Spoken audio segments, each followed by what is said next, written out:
Unë mendoj që tashmë pas këtyre konflikteve arritjes paqes ju jeni bërë miq të mirë. Merë mbështetje presidentit Trump, ngriuni në këmbë dhe shfaqni miqësinë mes jush i drejtohet presidentit Trump, liderëve të Azerbajxhanit dhe Armenisë. Është kryeministri i Armenisë po ashtu. Kur unë erdha në shtëpinë e bardhë, unë pata rreth meje në një anë këta lider, pra njëri në një anë, tjetri në anën tjetër. Unë i nxita që të afroheshin mes tyre. Ata kishin synuar që të vrisin njëri tjetrin në vite. Unë i thash, afrohuni, rrini bashkë me njëri tjetrin. Ne arritëm një marrëveshje. Ata nënshkruan marrëveshjen. Ne arritëm paqen.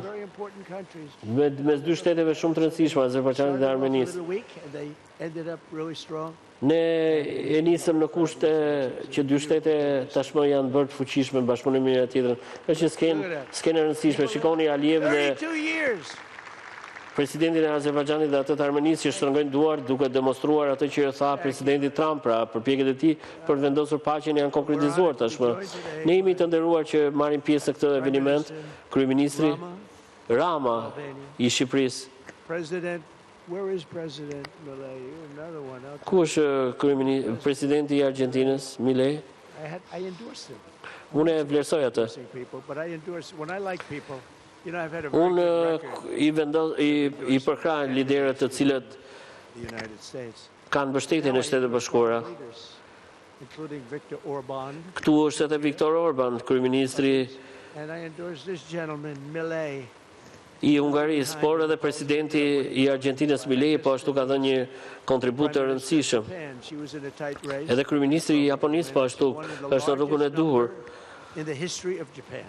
Ai ka dhënë një kontribut të madh në historinë e Japonisë. Ata po bëjnë një punë të mirë, pra duke bashkëpunuar.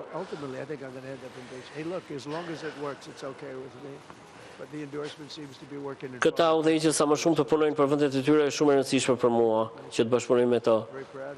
Jam krenar për ju.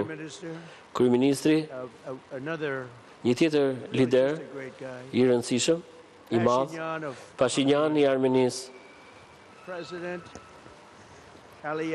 Presidenti Aliyev i Azerbajxhanit. Më pëlqen ti përmend këta emra, të cilët kanë dhënë një kontribut për vendosjen e paqes mes shteteve tyre në konflikt. Kemi mbretin Hamad.